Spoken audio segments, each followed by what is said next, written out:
मित्रांनो, काल आपण ऐकले की प्रीती नवऱ्याला सोडून पहिल्याच रात्री परत घरी आली. आता त्याच्या पुढे मी रवीला सांगून त्या लोकांना बोलून पाहण्याचा कार्यक्रम ठरवला. ते लोक सुद्धा खूप चांगले होते. मुलाचा स्वतःचा बिझनेस होता. पैसेवाले सुद्धा होते. कोणत्याच गोष्टीची कमी नव्हती. राजू म्हणत होते की मुलगा खूप चांगला आहे, चौकशीची सुद्धा काहीच गरज नाही. आणि मग राजूच्या सांगण्यावरून मी डोळे झाकून प्रीतीचे लग्न ठरवून टाकले. त्या लोकांना लवकरात लवकर लग्न करायचे होते आणि माझी सुद्धा हीच इच्छा होती की प्रीतीने लवकरात लवकर लग्न करून झालेल्या पहिल्या गोष्टीला विसरून जावे. त्यामुळे थोड्याच लोकांमध्ये मंदिरात आम्ही प्रीतीचे लग्न लावून दिले. आम्ही कोणत्या नातेवाईकांना सांगितले किंवा नाही परिसरातील लोकांना सांगितले. लग्न झाल्यानंतर प्रीतीला आम्ही निरोप दिला आणि ती सासरी निघून गेली. आणि मी देवाला मनोमन प्रार्थना करू लागले की यावेळी प्रीतीचा संसार बसू दे. घरी येऊन मी खूप शांतपणे एका कोपऱ्यात बसले होते. कारण माहीत नाही, माझे मन खूप जास्त बेचैन होत होते. असे वाटत होते की काहीतरी वाईट घडणार आहे. मी राजूला फोन केला तर ते म्हणाले की काळजी करू नकोस, प्रशांत हा खूप चांगला मुलगा आहे.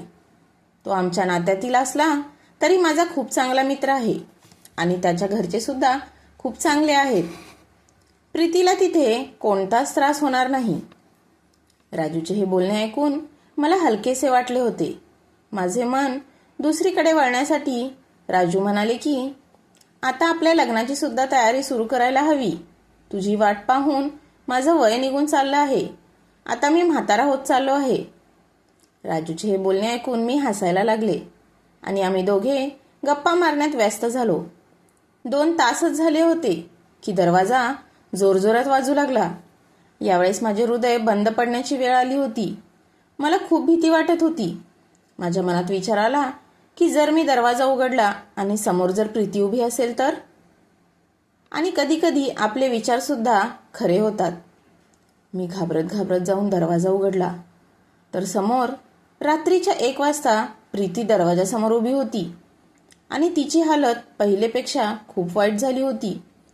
रडून रडून तिचे डोळे लाल झाले होते आणि सुजलेही होते. ती घरात येताच फरशीवर बसली. तिचे केस जोरजोरात ओढू लागली आणि म्हणाली, माहीत नाही माझ्याकडून कोणते पाप झाले आहे की प्रत्येकजण मला चरित्रहीन ठरवत आहे, पण माझा तर कोणत्याच मुलासोबत संबंध नाही. मी पटकन पुढे होऊन प्रीतीचे हात धरले आणि तिला विचारले की पुन्हा एकदा लग्नाच्या पहिल्याच रात्री, माझ्या मधुचंद्राच्या रात्री माझा नवरा माझ्यासोबत भांडला. मी पटकन पुढे होऊन प्रीतीचे हात धरले आणि तिला विचारले. तेव्हा ती म्हणाली, पुन्हा एकदा माझ्या लग्नाच्या पहिल्या रात्री, माझ्या मधुचंद्राच्या रात्री माझा नवरा माझ्यासोबत भांडला आणि मला घटस्फोट मागितला. पुन्हा एकदा मला त्याने चरित्रहीन ठरवले. चरित्रहीन असल्याचा कलंक माझ्या कपाळी लागला गेला आहे. माहीत नाही माझ्यासोबत कोणाचे काय वाईट आहे. लग्न झाल्यानंतर आणि मधुचंद्राच्या आधी कोणीतरी माझ्या नवऱ्याला फोन करून माझ्याबद्दल काहीतरी सांगतं आणि त्यामुळे माझा नवरा मला चरित्रहीन ठरवून घटस्फोट मागतो. नितीनने मला यासाठी सोडले होते की त्याचे कोणत्या तरी दुसऱ्या मुलीवर प्रेम आहे, पण जगासमोर त्यांनी मला चरित्रहीन ठरवले होते. आणि यावेळेला प्रशांतने साफ मला सांगितले की मी एक चरित्रहीन मुलगी आहे आणि त्याला माझ्यासोबत संसार करायचा नाही. मला असे वाटते नितीननेच काहीतरी सांगितले आहे. हे बोलता बोलता प्रीती रडत होती आणि मी डोके पकडून तिथेच बसले. मी रागाच्या भरात प्रीतीला म्हणाले की जर तू त्यावेळी आम्हाला नितीनसोबत बोलू दिले असते तर आज ही वेळ आली नसती. हे ऐकून प्रीती आणखीनच जोरजोरात रडायला लागली. स्वतःच्या तोंडात मारायला लागली. आईने मला समजवले होते की ही वेळ तिला काही बोलण्याची नाही, तर तिला आपण सांभाळण्याचा प्रयत्न करायला हवा. आणि मग परत या वेळेला आम्ही दोघी मायलेकी मिळून प्रीतीला सांभाळायला लागलो. राजू सुद्धा फोनवरून सगळं काही ऐकत होते. त्यांना सुद्धा सगळं काही माहिती पडलं होतं. त्यामुळे राजू आमच्या घरी अर्ध्या तासातच पोहोचले होते. त्यांना तर विश्वासच बसत नव्हता की प्रशांतने प्रीतीला पहिल्याच रात्री घटस्फोट मागितला होता. राजू तर आत्ता सुद्धा प्रशांतचे कौतुक करत होता की तो खूपच चांगला मुलगा आहे, तो असं कधीच करणार नाही. मी राजूची कॉलर पकडली आणि त्याला म्हणाले की मी डोळे झाकून तुमच्या बोलण्यावर विश्वास ठेवला होता. तुम्ही सांगितले होते की प्रशांत खूप चांगला मुलगा आहे. आता तुम्हीच सांगा हे सगळं काय आहे. आत्ताच्या आत्ता तुम्ही प्रशांतच्या घरी जा आणि आपल्या मित्राला खडसावून विचारा की हा सगळा प्रकार काय आहे. हे ऐकताच प्रीती रागात उठली आणि आमच्याकडे आली आणि म्हणाली, का तू सारखी सारखी माझ्या जखमांची खपली काढण्याबाबत बोलते. आपल्याला काहीच माहिती करून घ्यायची नाही आणि नाही त्या प्रशांतसोबत कोणाला बोलण्याची गरज आहे. प्रीतीने राजूकडे पाहिले आणि हात जोडून म्हणाली, दाजी तुम्ही सगळं काही माझ्या भल्यासाठीच केलं, पण कदाचित माझ्या नशिबातच वाईट लिहिलेलं असेल. जर तुमची इच्छा असेल की मला अजून त्रास व्हायला नको तर प्रशांतजवळ कोणीच जाणार नाही. तो माणूस तर खूप वाईट आहे. राजू प्रीतीला सांभाळू लागला आणि मी शांतपणे एका कोपऱ्यात रडत बसले. कदाचित माझ्याजवळ बोलण्यासाठी कोणतेच शब्द नव्हते. संपूर्ण रात्र राजूने प्रीतीला सांभाळून घेतले आणि तिला समजावून सांगितले, पण प्रीतीने पुन्हा आमच्याकडून वचन घेतले की आम्ही प्रशांतजवळ जाणार नाही. आमच्या घरात शांतीचे वातावरण झाले होते. कोणीच कोणासोबत एक शब्दही बोलत नव्हते. आम्ही आमच्या खोलीत बंद होतो आणि प्रीती तिच्या खोलीत. मी राजूसोबत बोलणे सोडून दिले होते. माझ्या मनाला राजूबद्दल तिरस्कार निर्माण होऊ लागला होता. राजू जेव्हा कधी आमच्या घरी येत होते तेव्हा ते प्रीतीसोबत बोलून परत जात होते. प्रीतीचे पहिले लग्न माझ्या चुकीच्या निर्णयामुळे मोडले होते आणि आता दुसरे लग्न माझ्या होणाऱ्या नवऱ्यामुळे. माझ्यात आता एवढी हिंमत नव्हती की मी तिसऱ्या वेळेस तिच्या आयुष्याचा निर्णय घेईल.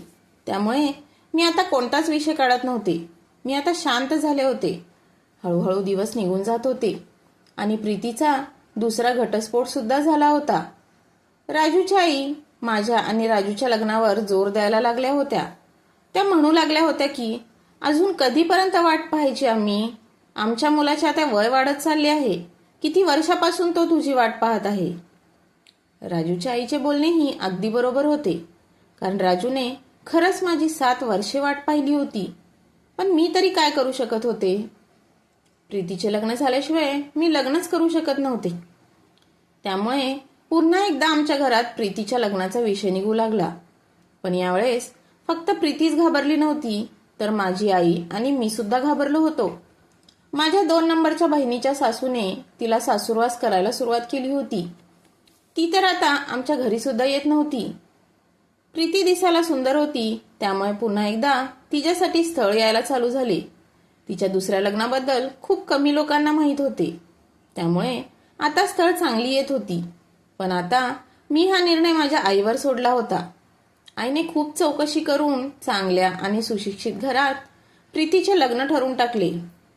आश्चर्य करण्याची गोष्ट ही होती की प्रीती सुद्धा या लग्नासाठी तयार झाली. तिचा कसलाच विरोध नव्हता. अशा प्रकारे तिचे तिसरे लग्न झाले. जेव्हा प्रीतीला निरोप देण्याची वेळ आली तेव्हा आई त्या लोकांना एकदमच म्हणाली की माझी मोठी मुलगी नवरीबरोबर 5 ते 6 दिवस राहायला येईल. आमच्याकडे हीच परंपरा चालत आली आहे की नवरीसोबत 4-5 दिवस पाठ राखीन कुणीतरी जातेच. हे ऐकून त्या लोकांनी आईच्या बोलण्यावर सहमती दर्शवली आणि मग मी नवरीसोबत म्हणजे प्रीतीसोबत तिच्या सासरी गेले. माझ्या आईने मला पहिलेच कानात सांगितले होते की तुला मी प्रीतीसोबत यासाठी पाठवत आहे की तू माहिती करून घेशील की शेवटी प्रीतीसोबत काय घडते. कोण आपला दुश्मन आहे का किंवा कोणाला आपल्या प्रीतीचे घर बसवलेले पाहवत नाही हे तुला तिकडे गेल्यावरच कळेल. आणि मला आशा आहे की तू नक्कीच सगळं शोधून काढशील. माझ्या आईला वाटत होते की कोणीतरी आमच्या भावकीतला माणूस आहे आणि तोच त्याची दुश्मनी काढत आहे. जेव्हा मी प्रीतीसोबत तिच्या सासरी पोहोचले तेव्हा प्रीती माझ्यासोबत खूप विचित्र वागायला लागली होती. म्हणाली की दीदी तू तुझ्या दिलेल्या खोलीत जा आणि झोप. माहिती नाही तुला आईने माझ्यासोबत कशाला पाठवले आहे. मी तर पहिलेच माझ्या सासरच्या लोकांकडे मी दुसऱ्या लग्नामुळे लज्जित झाली आहे आणि आता तू माझ्यासोबत आल्यामुळे मी अजूनच लज्जित झालेली आहे. आता लोक आपल्याबद्दल काय विचार करतील. मी प्रीतीला म्हणाले की नवरीबरोबर पाठ राखीन जाणे ही काही जगावेगळी गोष्ट नाही आहे. पूर्वीपासूनच ही रीत चालत आहे. तेव्हा प्रीती म्हणाली जे काय आहे ते सोड. आता हे माझे सासर आहे. तुला इथे कोणासोबत बोलण्याची काहीच गरज नाही. तू तुझ्या दिलेल्या खोलीत जाऊन आराम कर. प्रीतीच्या बोलण्याचा अंदाज आणि पद्धत पूर्णपणे बदलली होती. मलाही माझी बहीण प्रीती वाटतच नव्हती. त्यामुळे मी थोडी चकित झाले होते. आणि मग नंतर मी निर्णय घेतला की मी कोणत्या ना कोणत्या पद्धतीने सत्य जाणून घेईलच. प्रीती आणि तिचा नवरा जेव्हा रूममध्ये गेले तेव्हा मी सुद्धा त्यांच्या मागे जाऊन त्यांच्या खिडकीजवळ पोहोचले. एक उंच भिंत होती, त्यामुळे तिथे 2 विटा ठेवल्या आणि मी त्यावर उभी राहिले. आता मला आतले दृश्य दिसू लागले होते आणि दोन्ही नवरा नवरीचा आवाज ऐकू येऊ लागला. ही खूप चुकीची गोष्ट होती, पण मला माझ्या बहिणीचा संसार वाचवण्यासाठी हे सर्व काही करायला लागत होते.